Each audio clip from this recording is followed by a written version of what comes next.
Avengers Campus is one of the most disappointing things Disney has ever done. After the success of Galaxy's Edge at Disneyland and Hollywood Studios, Disney premiered an entire themed land themed to this corporation's other mega successful franchise with Marvel. And instead of immersing yourself into a completely different planet, they decided for Avengers Campus, they're gonna immerse you into campus. So that's already pretty boring. A lot of people work on a campus or go to school on a campus of some kind. So why on earth would we want to escape our reality into a campus? Like, come on, that's such a boring word too. Like, I don't want to think of the word campus or say the word campus when I'm at freaking Disneyland. Like, come on, guys. Just the entire pitch behind this land is lacking any sort of thought. When you think of your favorite moments in any Marvel movie, did it take place in a campus? Did it take place in an office building? No, it didn't. It probably took place in space or on Asgard or,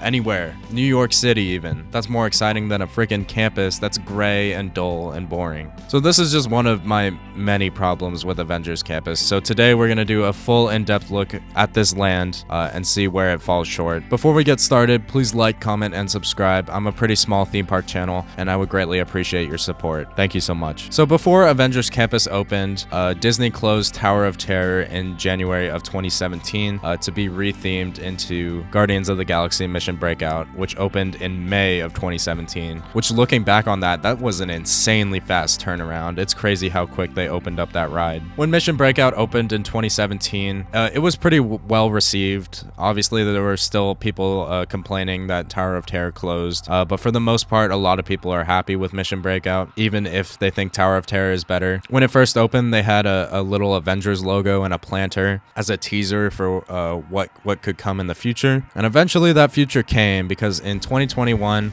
California Adventure opened Web Slingers, a Spider-Man adventure, and the rest of Avengers Campus. To make way for Avengers Campus, they removed Bugs Land, which was the park's kids area. I was born in the 2000s, so I grew up going to Bugs Land. I spent a lot of time in there and I do miss it, mostly for nostalgia though. Like, I understand looking back on it, that area did have a lot of carnival style rides that you could find at like a fairground, but I still thought it was cute. Like Heimlich as a choo-choo train, that was fun. Those Beetles as a bumper cars underneath an umbrella, I thought that was a clever set piece. The land was covered in clovers, which was really cute. It had like a water play area and ladybug teacups. I'm just getting lost in my nostalgia now. It also had It's Tough to Be a Bug, which was traumatizing.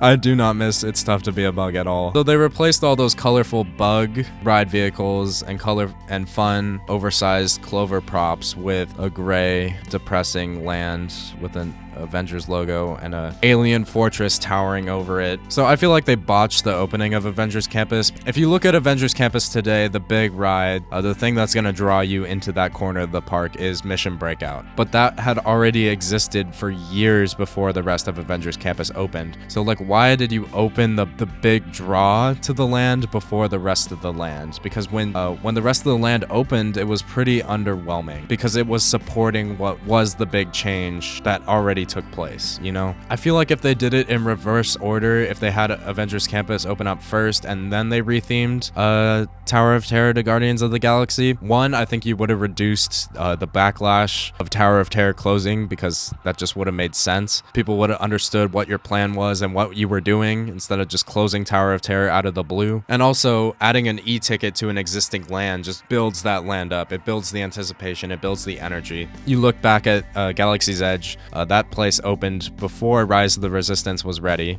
So a lot of people were kind of underwhelmed with Galaxy's Edge when it first opened, and I'll throw myself in as one of those people. But once Rise of the Resistance opened and it was widely received as one of the greatest rides in theme park history, Galaxy's Edge got a huge boost in both popularity and in popular opinion. From my perspective, at least. And that's definitely how I felt. I was really underwhelmed with Galaxy's Edge. I was like, wow, this really falls short, especially compared to Pandora, the World of Avatar. But once Rise of the Resistance opened and I saw the full picture, I was like, okay, yeah, this land is elite. The only ride that opened with Avengers Campus in 2021 was Spider-Man Web Slingers, a Spider-Man Adventure, which is still one of the dumbest names that I've ever heard from any theme park ever. A lot of people criticize this ride really heavily, and I understand understand why. Spider-Man is one of the biggest franchises ever, not just in Marvel, like ever. And it's kind of a shame that they stuck this major character with a family ride. Not even a family ride, it's a shooting dark ride, which California Adventure already has. The Disneyland Resort had 2 of them, so this is the 3rd shooting dark ride that the Disneyland Resort has. It just wasn't really the greatest fit. It's a pretty short experience, and the shooting mechanic is criticized by a lot of people. Nobody wants to put in that much work to fire webs. Like, even visiting the parks, you can hear a lot of guests complaining about, oh, that hurt my arms, or wow, that took a lot of effort. And I feel like that's just one of many reasons why that attraction falls short. It did replace It's Tough to Be a Bug though, so personally I would take Spider-Man over It's Tough to Be a Bug, because I still can't get over what that show did to me as a child. One of the first videos on this channel is actually about this Spider-Man attraction. I was pretty soft in that video. I didn't, if I made that video today, I probably would have criticized it a lot more. Like, it's got a stupid name. The ride system doesn't bring any diversity to California Adventure as a park, which is a park that needs more diversity. It needs more high-profile attractions. It also wasted the Spider-Man franchise on a family ride. Like, I understand that every land at a Disney park should have some sort of family ride, because Disney parks are ultimately family parks where children and parents can have fun together, but it is a shame that they chose Spider-Man to have this type of attraction. Like, I feel like there'd be less complaining if this was like an Ant-Man attraction, or like literally anything else other than a Spider-Man attraction, especially since this attraction gets directly compared to the existing Spider-Man attraction at Islands of Adventure, which is way better because that's a full-scale dark ride. That's basically Universal's version of Indiana Jones. Universal's version of Indiana Jones absolutely destroys Disney's 3rd iteration of a shooting dark ride. I think Disney thought that the web shooting mechanic would be more engaging than it actually is. It seems that it fell short. The story isn't that engaging. It's kind of lame. It's also a really short attraction. Like, there's only 4 or 5 screens that you shoot at. So you wait in line for a Spider-Man attraction, and then it's short, it's tiring, and it's just not that fun, honestly. Like, this might be one of the least re-rideable attractions at the Disneyland Resort. Like, I maybe ride this thing once a year now. Like, I haven't been on it that many times. It's not really worth the wait that it gets. It does have a single rider line, and you still get to see the pre-show as a single rider, but it's just not it for me. There was just so much potential for a Spider-Man dark ride, and this just does not reach that potential at all. Speaking of dark rides though, we are waiting on the Avengers e-ticket, which has been promised for years and years and years. At this most recent D23 Expo, we learned that this attraction is going to be called Avengers Infinity Defense, which is a stupid name in my opinion. Like, I obviously don't know the story of the attraction. All I know is the synopsis that they've given us. It looks like it's going to use the same ride system that the Peter Pan ride at Tokyo Disney used. So I'm interested to see how that is. Ironically, it looks very similar to the Spider-Man ride vehicle at Islands of Adventure. So that's just really funny. I'm hoping that this is a S-tier dark ride for Disney. I feel like California Adventure is lacking that S-tier dark ride. I know a lot of people say that Radiator Springs Racers is an S-tier ride, but if you know me, you know that I think it falls short in many, many ways. So I hope this can be California's Adventure's like Rise of the Resistance, you know? I hope it can reach those heights. Because if you have a Rise of the Resistance level dark ride right next to Mission Breakout, that's an incredible 1-2 punch. But we'll see how it is, I guess. The biggest surprise from the D23 Expo was that Disney announced a whole ride. Like, we're getting an Iron Man themed claw ride. So it looks cute. It's gonna be a new flat ride for California Adventure. I gotta be real, when D23 happened, I was at work. So I was on break and I checked my phone and I saw that we're getting an Iron Man ride, and I saw that it was using the same ride system that Harry Potter and the Forbidden Journey was using, and I lost my mind. I was like, oh my gosh, we're getting another full-scale dark ride in Avengers Campus, because I didn't look into it. I just assumed it was gonna be a full-scale Iron Man dark ride, but it turns out it's just gonna be a generic claw ride, which is not the same. So I was expecting Forbidden Journey, and I got a family-style thrill flat ride thing, which, don't get me wrong, is still exciting. It's just not what I thought it was originally. So that's disappointing. But once those 2 rides open, Avengers Campus is going to be much more well-rounded, because it's going to double in attraction count. It's going to go from 2 to 4. And obviously the 2 standouts are going to be Mission Breakout and Avengers Infinity Defense. And once once that Avengers ride opens, I feel like a lot of people are going to ease up on their criticisms for web slingers, because it'll be clear that that's supposed to be like the tertiary supporting attraction for Avengers Campus. But I feel like the rest of California Adventure also needs to step up, and I'm optimistic that that's going to happen, because obviously they have the Disneyland Forward expansion plot, and it looks like we're getting a Coco boat ride of some sort. I'm really interested to know where that goes. A lot of people just assume that it's going to replace Goofy Sky School in that corner of the park, especially since that area is called Pixar Pier and Coco is a Pixar movie. So I'm interested to see how that works out. But the way that California Adventure is today, the lack of attractions in the park as a whole is really disappointing, especially with Avengers Campus. Another major component about Avengers Campus that Disney loves to promote are the characters, the face characters. And if you haven't noticed already from my channel, I am a rides person. When I go to a theme park, I want to ride the rides. I don't really care to meet characters. That's just not the type of guest that I am. I recognize that a lot of people love face characters, but I am not one of them. And I feel like Avengers Campus is a very character-driven land. And I prefer lands that are driven by attractions and kinetic energy. And oh boy, is Avengers Campus lacking kinetic energy. Basically, the only kinetic energy it has are the doors opening on Mission Breakout, the characters walking around, and Spider-Man swinging above web slingers, which only happens a few times a day. There was that clip that went viral of the Spider-Man animatronic crashing into the wall, so that was pretty funny. I wish I got to see that live. But if you actually sit down and watch the Spider-Man show, it's pretty unimpressive. Like, you just watch this live actor come out and do some awkward tumbles over some boxes that are basically on the roof for the Spider-Man attraction. It's just kind of awkward. He has some quippy dialogue that's kind of forced and cringy, if I'm being honest. Okay, I need to test this new web fluid. Watch this! And then the actor walks behind a wall, and then you have the stunt robot do its little flip, which is definitely impressive, but it's like a one-time thing. Like, I think I've only seen this show a couple of times, because you see it once and then you don't really feel a need to watch it again. And that was like the big marketing push with Avengers Campus. It's like, we're opening a Spider-Man ride and Spider-Man is gonna frickin' flip over it. He's gonna web sling over it, you know? Obviously, web slinging scenes in Spider-Man films are like some of the most popular things in those movies. So to see it in real life is really cool, but you see it once and then you're like, all right, let's move on, you know? Like, I don't feel the need to watch that show again, especially since they make you sit through all those awkward tumbles and that awkward dialogue that I hate just to watch like 3 seconds of entertainment. It's just not worth it. But after the Spider-Man Stuntronic makes its landing, the live actor comes back out and then does a little meet and greet. So cool. I don't care for meet and greets, as I mentioned. They have a lot of different Avengers walking around Avengers Campus, aside from Spider-Man. Some of the most common ones that I've seen are Black Panther, Loki, and Thor. I will say, though, that the Loki and Thor face actors look nothing like Chris Hemsworth and Tom Hiddleston, which I understand that's a high bar. That's kind of an impossible request, but it's just kind of unsettling when a man that looks nothing like the character that we all know very, very well is just walking around being that character. I don't know. Face characters just aren't my thing. I don't really care for them, but that's like the main selling point of Avengers Campus. The Avengers building, which does not have that e-ticket yet, it has a Quinjet on top of it, which I guess is visually appealing, but it's gray, once again. Just like most of the land, it's gray. And occasionally they'll do a little stunt show. In my opinion, it's not worth watching. Like, most of the times that I've seen it, I'm just walking through the land and oh, it just happens. Like, I don't know.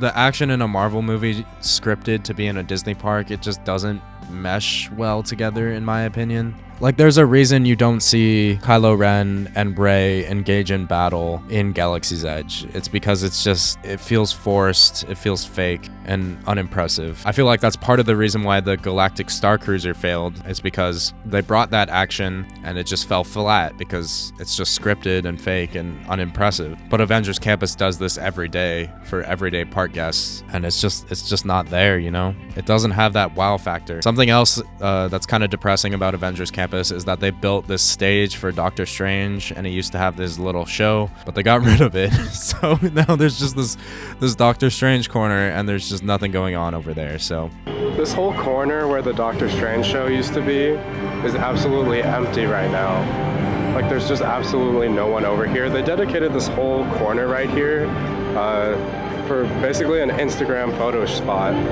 Like, it's just a walkway to nothing, but it has a cool floor. And as you can see by the massive crowd here, there's so many people dying to take Instagram photos. Like, theme park real estate is really valuable, so the fact that they wasted this much space just so people could take Instagram photos is really stupid. And then they got this cool thing right here, and then that's where the show used to be, in this little stage area.